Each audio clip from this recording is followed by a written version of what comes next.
Irmãos, a partir de hoje, eu vou, se o Senhor permitir, né? Não sei até onde Ele vai me permitir, mas meu desejo é expor o Evangelho de João. Hoje nós vamos fazer um breve contexto e meditar nos primeiros versículos. Evangelho de João, capítulo 1, versículo 1. O princípio era aquele que é a palavra. Ele estava com Deus e era Deus. Ele estava com Deus no princípio. Todas as coisas foram feitas por intermédio dele.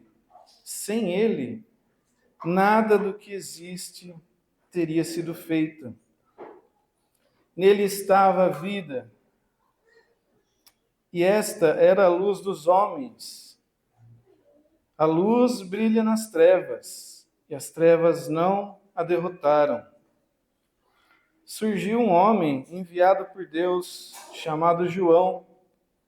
Ele veio como testemunha para testificar acerca da luz, a fim de que por meio dele todos os homens crescem. Ele próprio não era a luz, mas veio como testemunha da luz. Estava chegando ao mundo a verdadeira luz que ilumina todos os homens. Aquele que é a palavra estava no mundo, e o mundo foi feito por intermédio dele, mas o mundo não o reconheceu. Veio para o que era seu, mas os seus não o receberam. Contudo, aos que o receberam, aos que creram em seu nome, deu-lhes o direito de se tornarem filhos de Deus, os quais não nasceram por descendência natural, nem pela vontade da carne, nem pela vontade de algum homem, mas nasceram de Deus. Aquele que é a palavra tornou-se carne e viveu entre nós. Vimos a sua glória, glória como do unigênito vindo do Pai, cheio de graça e de verdade. João dá testemunho dele, ele exclama: esse é aquele de quem eu falei. Aquele que vem depois de mim é superior a mim, porque já existia antes de mim. Todos recebemos da sua plenitude, graça sobre graça, pois a lei foi dada por intermédio de Moisés. A graça e a verdade vieram por intermédio de Jesus Cristo. Ninguém jamais viu a Deus, mas o Deus unigênito, que está junto do Pai, o tornou conhecido. Glória a Deus. Irmãos, o Evangelho de João, ele foi escrito pelo apóstolo João, né? E ele foi o último evangelho a ser escrito. Entre o ano 80 e 100 depois de Cristo, João já estava com uma certa idade. Ele provavelmente, é o que tudo indica, ele estava em Éfeso quando ele escreveu esse evangelho. Éfeso, uma grande cidade do Império Romano. Havia muita cultura grega ali e havia bastante judeu ali também em Éfeso. E para os judeus era um momento aqui de transição, ano entre 80 e 100. Os irmãos sabem que no ano 70 o templo foi totalmente destruído, então eles não tinham mais o templo lá em Jerusalém. Havia tido uma grande guerra ali quando o templo foi destruído. Muitas pessoas morreram, muitas pessoas foram escravizadas, muitos tiveram que fugir de Jerusalém e da redondeza. Muitos foram vendidos como escravos para o Império Romano. Então o judaísmo estava sem o seu centro religioso ali, tudo havia acabado. Então eles se reuniram em torno da Torá, né, que é o Pentateuco, os 5 primeiros livros, das sinagogas e dos rabinos. Então, eles estavam se reorganizando, o povo judeu. E os cristãos, que antes eles eram vistos ali como uma seita judaica, né, um pessoal meio estranho dentro do judaísmo, aqui nessa época eles já estavam sendo mais diferenciados, separados do judaísmo. Os cristãos estavam sendo expulsos das sinagogas, os judeus já não queriam mais eles nas sinagogas. E como os cristãos estavam sendo expulsos da sinagoga, a religião, digamos, a religião como o Império Romano via, não era mais uma religião aceita. O judaísmo era aceito, o cristianismo era uma outra religião não oficial. Então começou a haver uma grande perseguição, nessa época aos cristãos, porque não era uma religião reconhecida pelo Império Romano. E a cultura dominante ali da época era a cultura greco-romana. A forma de pensar, de ver o mundo, era muito influenciada pela filosofia grega. E até o judaísmo também havia sido influenciado por essa mentalidade grega, dos filósofos e tudo mais. E nesse contexto, então, João, ele escreve o seu testemunho sobre Jesus de Nazaré. Ele vai apresentar as evidências que ele é o Cristo, o Messias, o Filho de Deus. Lá em João, capítulo 20, versículo 31, ele escreve por que ele escreveu esse livro, esse relato. João 20, 31. Diz assim, de todas as coisas que ele escreveu, dos sinais, né? Ele fala, mas estes foram escritos para que vocês creiam que Jesus é o Cristo, o Filho de Deus, e crendo, tenham vida em seu nome. João, ele dá aqui o objetivo. Por que eu estou escrevendo essas coisas?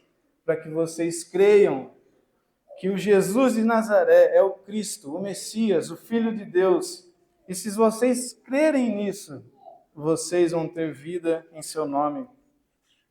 E é isso que nós queremos. Nós queremos estudar esse relato de João, para que a nossa fé cresça e aumente. Então vamos começar pelo versículo 1. João, esse trecho que a gente leu do seu evangelho é a sua introdução, o seu prólogo. E João aqui, ele já começa o seu relato, ele solta uma bomba atômica aqui, assim. Às vezes nós podemos passar e ler o texto e ir adiante e não perceber o que João está falando aqui.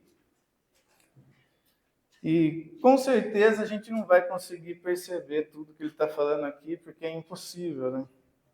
Mas o que ele queria dizer, que o Senhor nos ajude a compreender. João capítulo 1, versículo 1 é talvez o texto mais discutido da história da igreja. E caímos justo com esse hoje.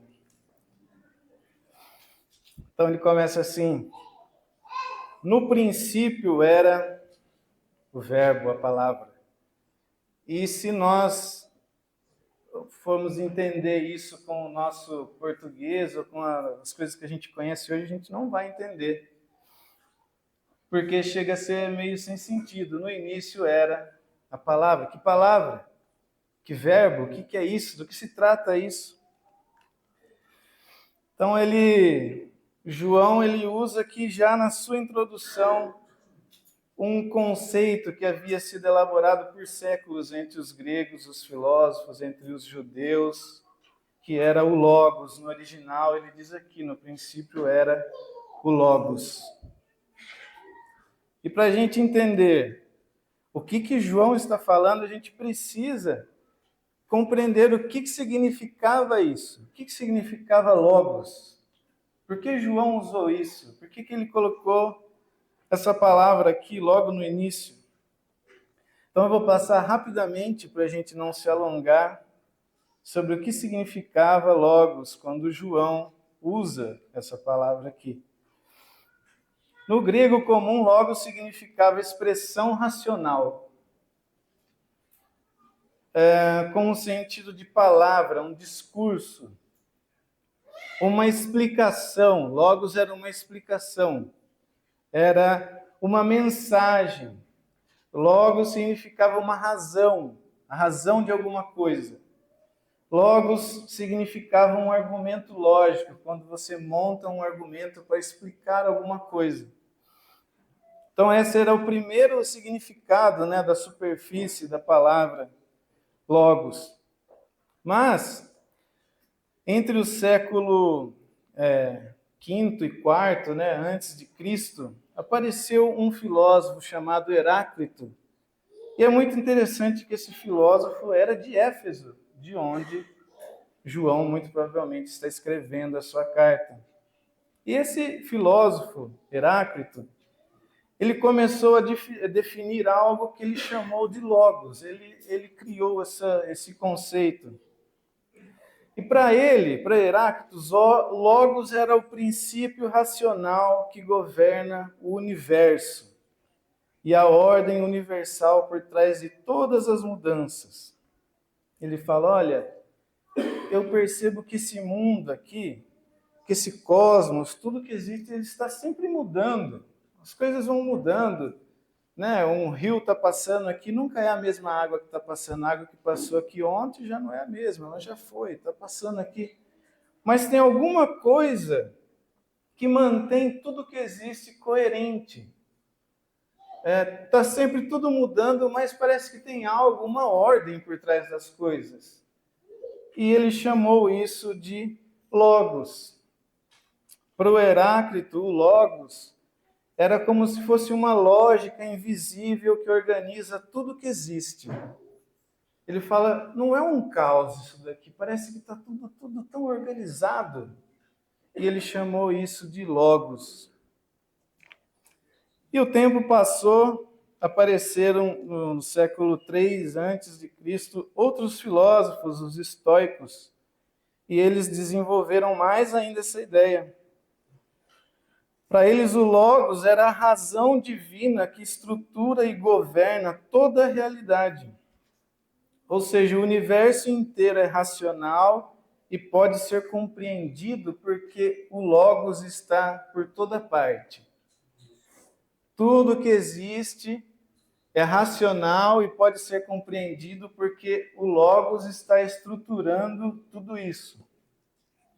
O Logos permeia toda a realidade.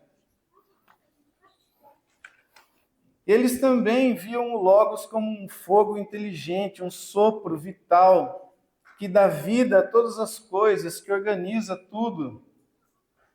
Eles diziam que uma planta tem vida pelo Logos, e que o ser humano, a sua razão, a sua racionalidade é uma participação nesse Logos que está explicando e organizando tudo que existe.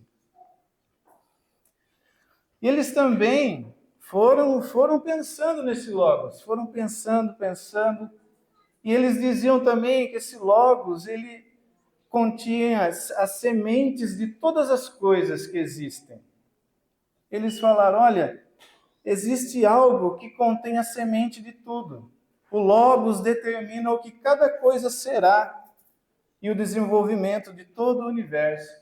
Não existe acaso, existe o Logos que está conduzindo a história. Nada está acontecendo por acaso, solto, mas existe uma ordem, uma direção.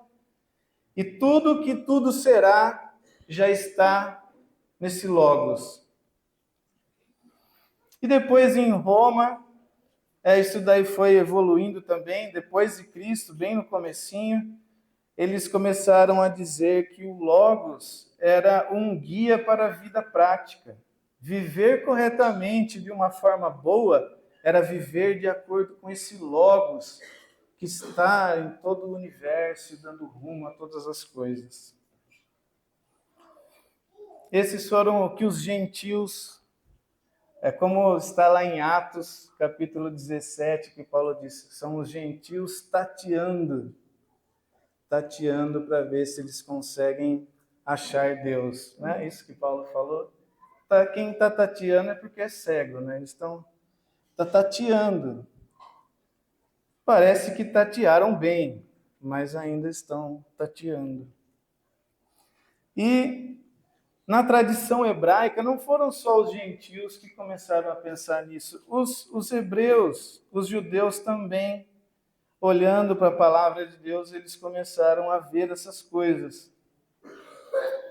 Então, como a cultura grega começou a se espalhar muito naquela época ali, pouco antes de Cristo e também depois, essa ideia, esses pensamentos dos filósofos começou também a se espalhar na comunidade judaica, e os judeus falaram, mas a gente conhece esse Logos também. Aí eles começaram a tentar juntar essas coisas. Os judeus, eles olharam para a Escritura, para o Velho Testamento, e eles falaram, esse Logos aí, que vocês estão falando, é a palavra de Deus. É a palavra ativa de Deus.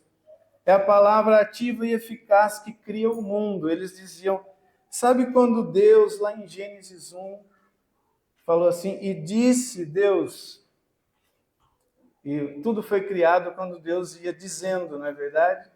Eles falam, o Logos é essa palavra de Deus.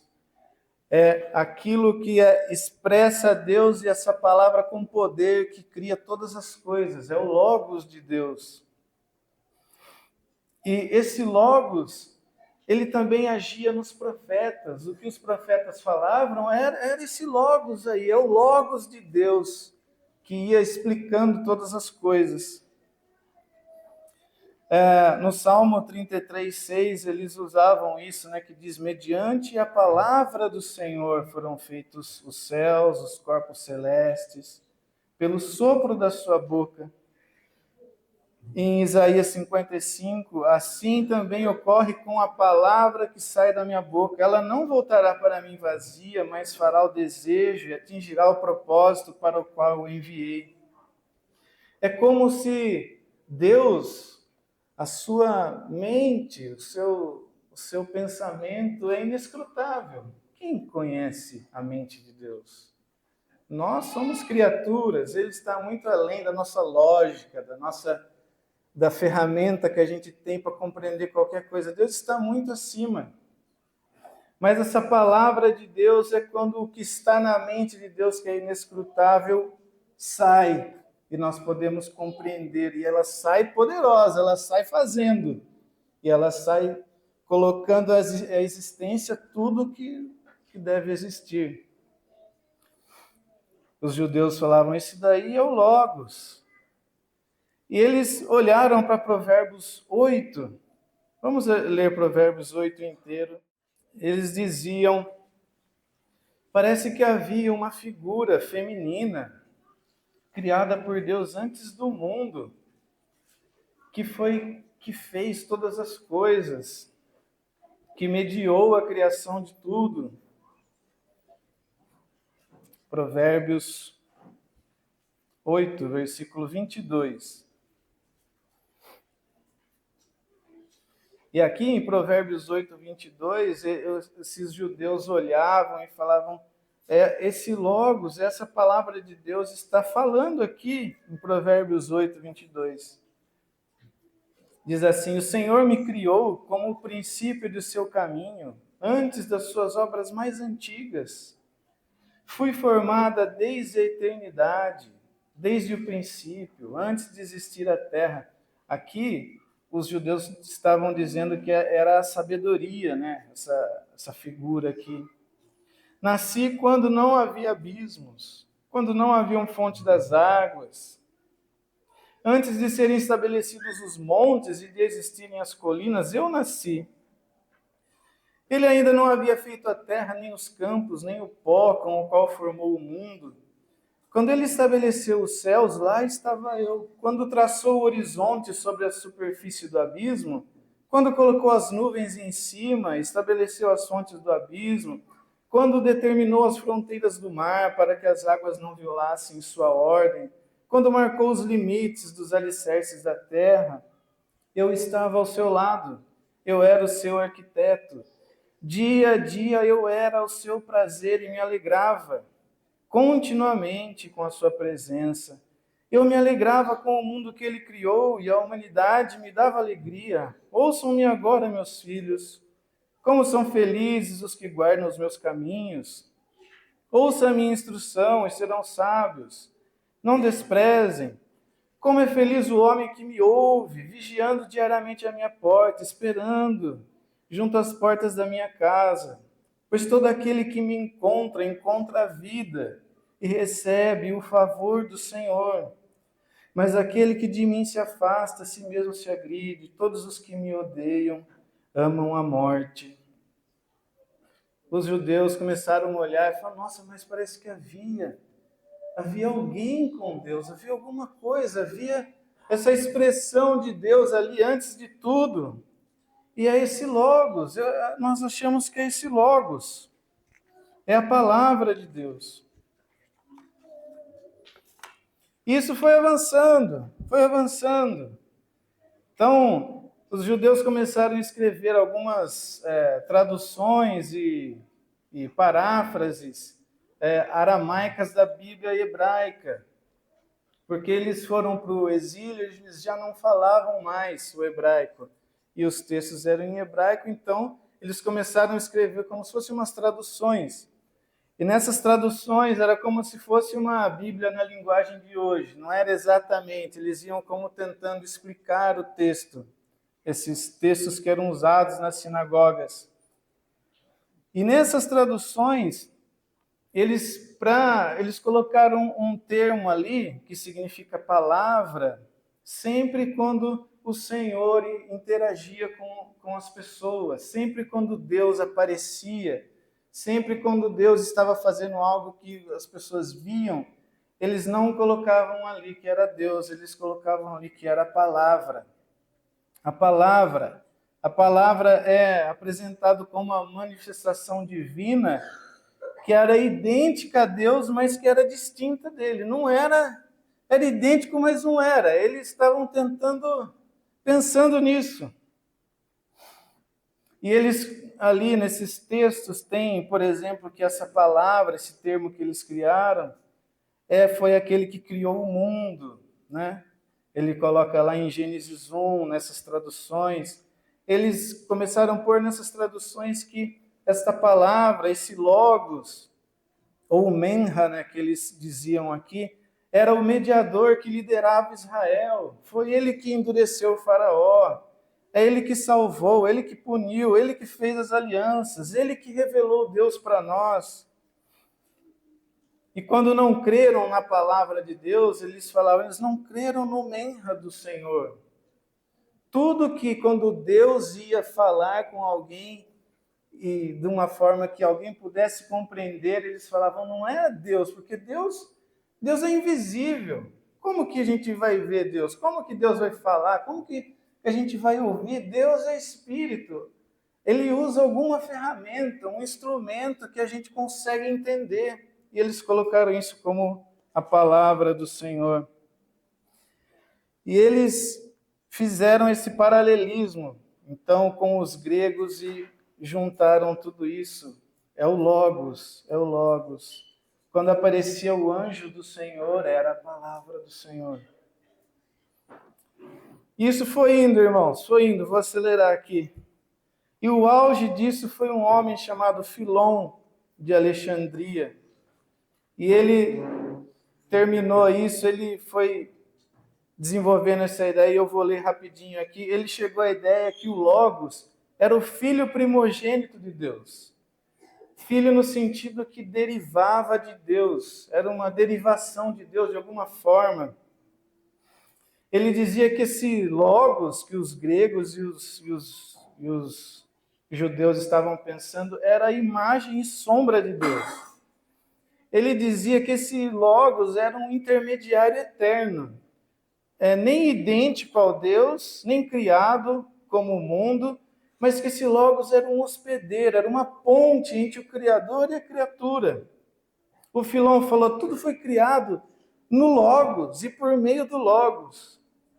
O Filon falou, esse Logos aí foi um instrumento da criação, Deus usou ele, esse instrumento, para criar toda a matéria que existe.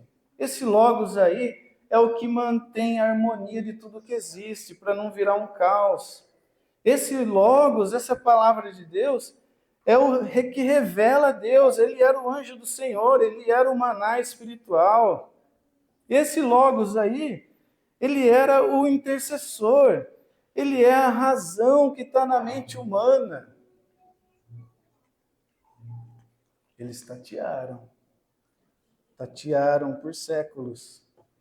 Então chega João no seu evangelho e diz assim: no princípio era o Logos. Se a gente não entender o que era Logos, fica difícil para a gente compreender. João vai pegar tudo isso que foi desenvolvido em todos esses séculos e vai falar: agora eu vou explicar para vocês quem é o Logos. Então ele diz: no princípio era o Logos. João declara que o Logos já existia.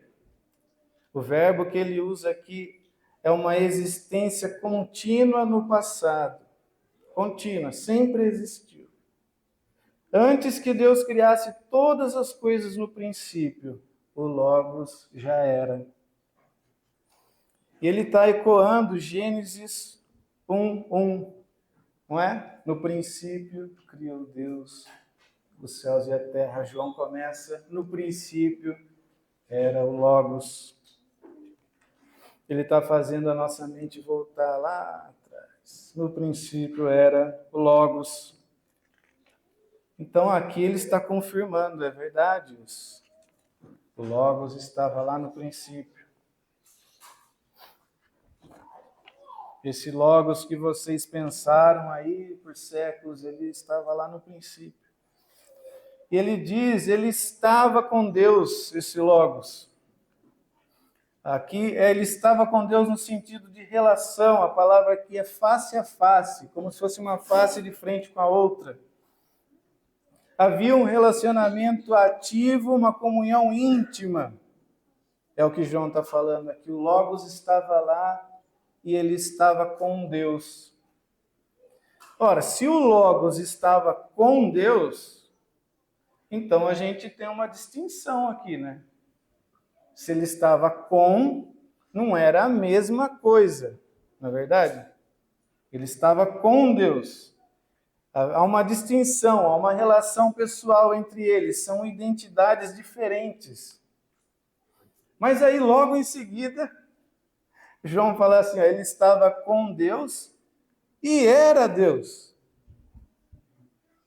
Antes que a gente pudesse imaginar que o Logos era uma divindade de segunda classe, ou apenas uma ideia, né, um conceito que criaram para poder explicar alguma coisa, João afirma, Deus era o Logos. Uma tradução mais explicativa, assim, seria o Logos era de natureza divina, ou o Logos possuía a essência de Deus, ou o Logos era plenamente divino e tendo a sua natureza. O Logos estava com Deus, mas o Logos era plenamente divino e tinha sua natureza. João, pelo Espírito Santo, escolhe palavras precisas aqui. Ele evita a ideia de que o Logos e o Pai são a mesma pessoa sem distinção. E também a ideia de subordinação, ou de um Deus menor, ou de um ser inferior, que era o que circulava na época. Nós estudamos Filipenses e nós vemos lá que naquele cântico, Paulo diz a mesma coisa, quando ele está falando de Cristo, pois ele, subsistindo em forma de Deus. O Filho subsistindo em forma de Deus, como uma expressão daquilo que Deus é, vivendo e sendo Deus como Deus e mostrando a sua majestade. Então João novamente fala, ele estava com Deus no princípio. ele está preparando a gente para a próxima sentença. Ele fala assim: todas as coisas foram feitas por intermédio dele. Sem ele, nada do que existe teria sido feito. João está aqui concordando com o que os pensadores haviam falado. O Logos foi o agente de toda a criação. Não só da criação visível, como está lá em Colossenses, mas de tudo que existe no céu, na terra, as coisas visíveis, as coisas invisíveis, os tronos, os poderes, as autoridades. Dessa forma, o Logos em si não foi criado. Pensa comigo, se todas as coisas foram criadas por intermédio do Logos, logo, o Logos não foi criado, não é verdade? Porque se tudo que foi criado foi feito por intermédio dele, ele está fora do que é criado. Então o Logos não foi criado, ele sempre existiu, ele estava com Deus. Em 1 Coríntios, capítulo 8, versículo 6, Paulo vai dizer assim: para nós, porém, há um único Deus, o Pai, de quem vêm todas as coisas, e para quem vivemos, e um só Senhor, Jesus Cristo, por meio de quem vieram todas as coisas e por meio de quem vivemos. Tudo veio do Pai e é para quem vivemos, mas veio como? Por meio de Jesus Cristo. Ou, já estou dando aqui o spoiler, né? Quem é o Logos? Por meio do Logos. E João continua: nele estava a vida. O Logos não recebeu vida de ninguém. A vida estava nele. Toda a vida ou existência compreendida no universo estava no Logos. Tudo que existe, uma pedra, uma planta, qualquer átomo, qualquer coisa que existe, a sua vida, a sua existência estava no Logos. Ele é a fonte. A vida aqui é muito mais do que a vida biológica. É a existência para tudo que existe. É a vida da alma, é a nossa consciência, é a vida dos seres espirituais, a vida eterna, ou a vida verdadeira. Quando essa vida em sua plenitude vai ser compartilhada com os homens. Ele é a fonte da verdadeira vida. A vida onde se está em comunhão, desfrute de Deus. Qualquer vida estava nele. E ele mesmo declarou: pois da mesma forma como o Pai tem vida em si mesmo, ele concedeu ao Filho ter a vida em si mesmo. E João continua: e esta era a luz dos homens. Ele que é a vida em essência, a fonte, o autor da vida para todos os que vivem, também é a fonte da sabedoria, da santidade, da felicidade para o homem lá no seu estado original. A luz aqui não é a luz, apenas a luz da lâmpada ali, que João está falando, mas a capacidade intelectual e espiritual de compreender a verdade, a realidade. Ele está falando o Logos, a vida estava nele, e essa vida era a luz dos homens. Vocês, qualquer coisa só pode ser compreendida, entendida na sua verdade, na sua realidade, através do Logos. Só dá para saber alguma coisa pelo Logos. Só dá para entender, só dá para compreender qualquer coisa, tanto as naturais, quando a gente estuda lá a física na escola, como as coisas espirituais, só pelo Logos. Porque o Logos está sustentando, é ele que sustenta tudo que existe. É ele que explica. Ele é a luz dos homens.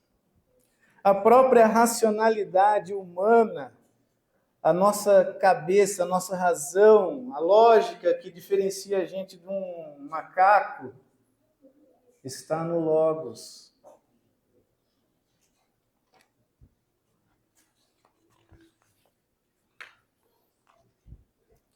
Jesus falou assim ao povo: eu sou a luz do mundo. Quem me segue nunca andará em trevas, mas terá a luz da vida. Aqui, a intenção de João aqui é dizer que o Logos, ou a palavra de Deus, é o instrutor e o professor da humanidade. Se alguém quiser saber alguma coisa nesse mundo, de verdade, não ser enganado, de verdade, ele precisa perguntar para o Logos. O Logos explicará todas as coisas. Quando o homem pecou, ele morreu espiritualmente, ele entrou em trevas espirituais. Agora, ele não é capaz de compreender mais a verdade, ele ficou cego. O que resta no homem natural são ruínas do Logos. A gente ficou só com o intelecto natural, que é ainda algo que o Logos, o Verbo de Deus, sustenta. Mas são ruínas. Ainda o intelecto é capaz de compreender as coisas naturais, mas ele é completamente ignorante, cego para a verdade total das coisas. O homem é capaz de ver, fazer umas contas, de ir à lua, mas ele ainda não vê tudo na sua realidade, ele ficou cego. Ele não tem capacidade. E o Logos é o instrutor da humanidade. E João diz assim: a luz brilha nas trevas. Ele usa aqui no presente, a luz brilha nas trevas. A luz dos homens, esse Logos, a palavra de Deus, sempre brilhou e sempre continuará brilhando. O instrutor da humanidade brilha, sendo a capacidade humana de compreender qualquer coisa.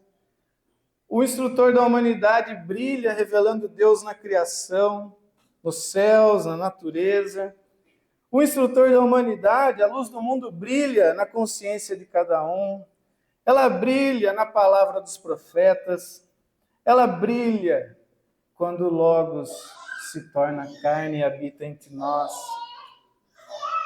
Ela brilha em seu espírito e ela brilha através dos seus ministros que estão falando a palavra de Deus. Quando a palavra de Deus é anunciada, é a luz brilhando e brilhando, é o Logos de Deus brilhando nas trevas. O próprio João disse: aquele que é o Logos estava no mundo, e o mundo foi feito por intermédio dele, mas o mundo não o reconheceu. O Logos estava no mundo, estava por toda parte, dentro de nós, fora de nós, dando vida a tudo, explicando tudo, mas o mundo não reconheceu. Tatearam, mas não viram. E João diz assim: e as trevas não a derrotaram. A palavra que João usa aqui significa tanto derrotar quanto compreender, entender ou admitir. As trevas do pecado e da ignorância se tornaram tão densas, a cegueira tão completa, que não puderam entender e aceitar a luz. A luz estava por toda parte. Mas estavam mortos, tornaram-se inimigos da cruz. No entanto, não puderam derrotar e nem apagar a luz. Essa luz brilha e continuará brilhando e dando vida. Em 2 Coríntios, capítulo 4, versículo 6, Paulo vai falar como que essa luz brilha nas trevas. Pois Deus que disse: De novo, Deus falando a sua palavra ativa, o Verbo, o Logos de Deus, eterno. Pois Deus que disse, o que ele disse? Das trevas resplandeça a luz. Foi o Verbo, foi o Logos que fez resplandecer a luz nesse mundo.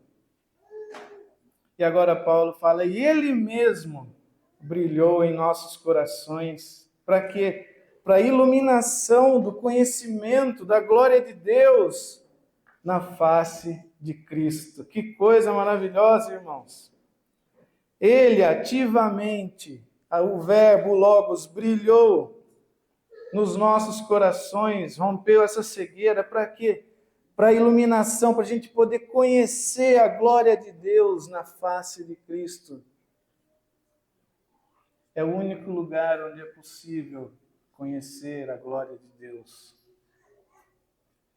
Em Efésios 5, versículo 13, fala assim, mas tudo que é exposto à luz torna-se visível, pois a luz torna visíveis todas as coisas. Por isso é que foi dito, desperta, ó tu que dormes, levanta-te dentre os mortos, e Cristo resplandecerá sobre ti. Este é a luz do mundo, que explica todas as coisas, que dá vida a todas as coisas. As trevas não a derrotaram. E hoje, irmãos, eu vou parar por aqui. E eu queria fazer algumas aplicações para a nossa vida. O que a gente faz com isso?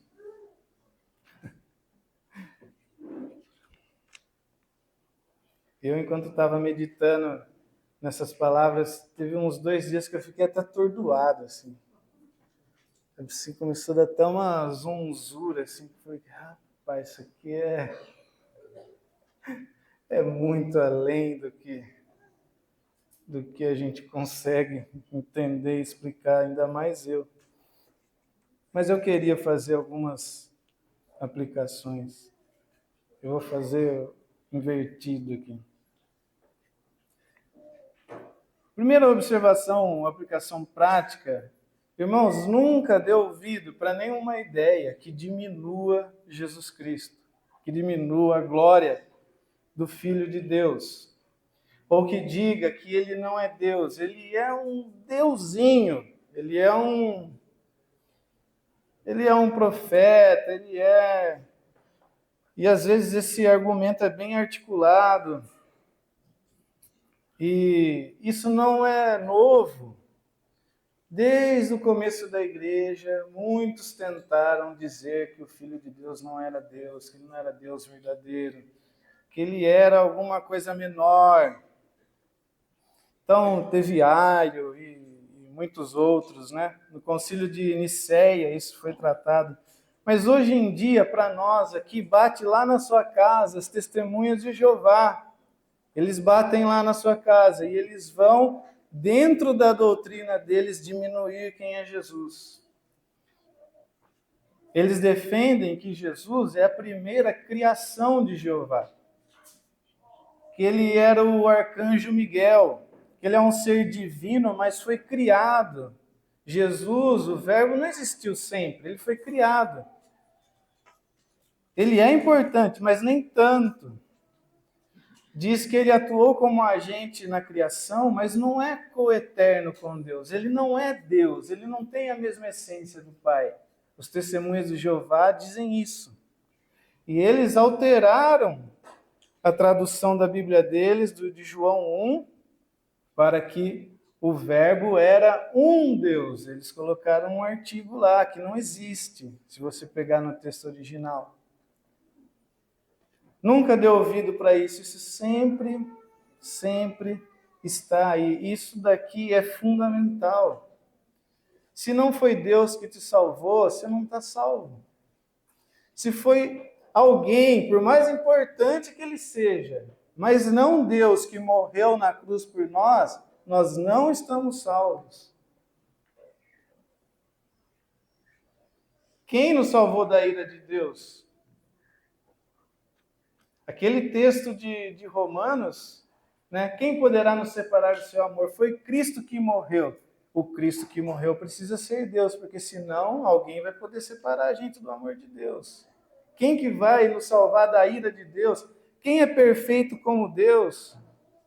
Quem poderia ser perfeito para nos salvar? É crucial aqui. E não sei se os irmãos já leram João muitas vezes, vocês vão ver que aqui era o ponto da discórdia. E foi por isso que os fariseus crucificaram Jesus. Eles falaram, ele se faz igual a Deus. Ouvimos da sua própria boca, não precisamos de testemunha, eles rasgaram as vestes. Foi o motivo. Eles falaram, isso é blasfêmia. Foi por isso que crucificaram ele. Quantas vezes ele dizia, eu sou. Antes de Abraão existir, eu sou. Eles ficavam loucos. Você não tem nem 50 anos. Não escutem ninguém que tente diminuir Jesus Cristo, dizer que ele não é Deus. Outra aplicação. Só se pode conhecer a Deus em qualquer medida por meio do Filho, por meio do Logos, por meio do Verbo. João, ali o último versículo que a gente leu, João 1,18. Ninguém jamais viu a Deus. Enfático. Ninguém e jamais. Ninguém jamais viu a Deus. Deus, ele não é criado, ele está numa outra categoria que a nossa mente, o nosso corpo, o que nós somos não acessa, não compreende. Ninguém jamais viu a Deus, mas o Deus unigênito, que está junto do Pai, o tornou conhecido. Em 1 Timóteo 6,16, Paulo vai falar para Timóteo, o único que é imortal e habita em luz inacessível, a quem ninguém viu e nem pode ver. Só se pode conhecer a Deus através de Jesus Cristo, através do Logos. E o Logos, o Filho, foi falado. Ele está na criação, ele está na nossa mente, ele está na nossa consciência, ele foi falado pelos profetas, ele foi falado, a luz brilhou, chegou um dia que ele mesmo veio e se fez carne e habitou entre nós, para que pudéssemos conhecer a Deus. E que coisa maravilhosa, irmãos, ele veio. E olha o jeito que nós conhecemos a Deus, cheio de graça e de verdade. Ele veio como um homem manso e humilde, cheio de amor, de compaixão, e foi lá e morreu numa cruz por causa de mim e de você. Isso é Deus, é Deus. Quem é Deus? Esse.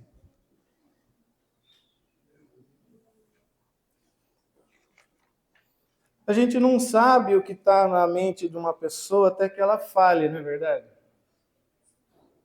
Eu não consigo saber o que está na mente do James ali agora.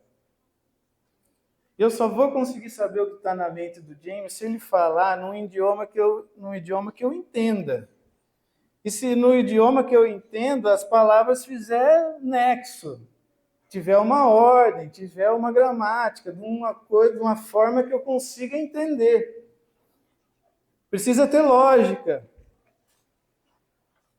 Da mesma forma, a gente não entende o que está na mente de Deus.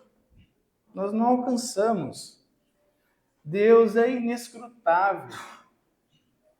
Mas, no entanto, ele falou. Ele falou. Ou aquilo que é inescrutável para nós, é expresso no verbo de Deus. E nós podemos, então, ver ver a Deus, conhecê-lo, saber o que está na sua mente.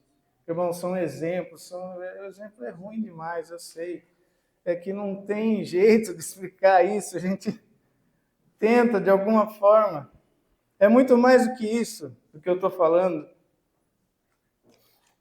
E a última coisa, irmãos, quando a gente escuta isso, quando a gente lê isso, irmão, adore a Deus. Adore. Adore a Deus. Se prostre, louve, bendiga o seu nome. Fique espantado quando você ouve isso. Que nem eu, fique zonzo, atordoado assim.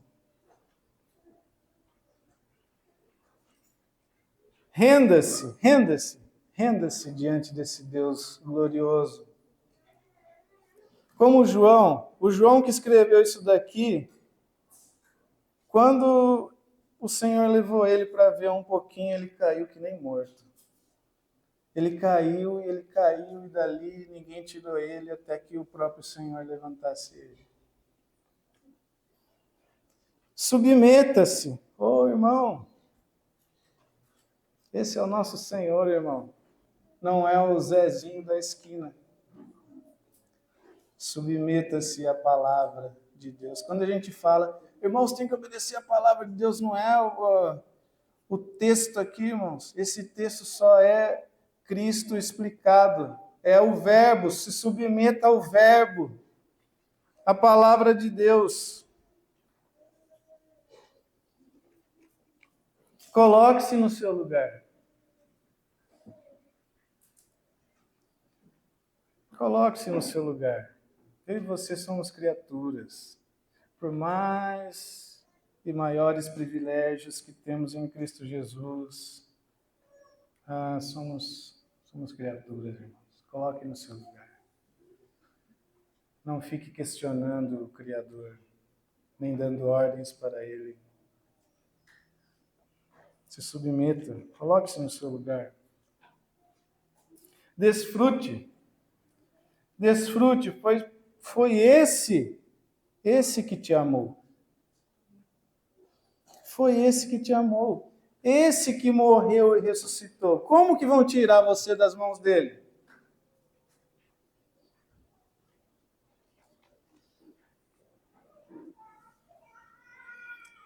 Glória a Deus.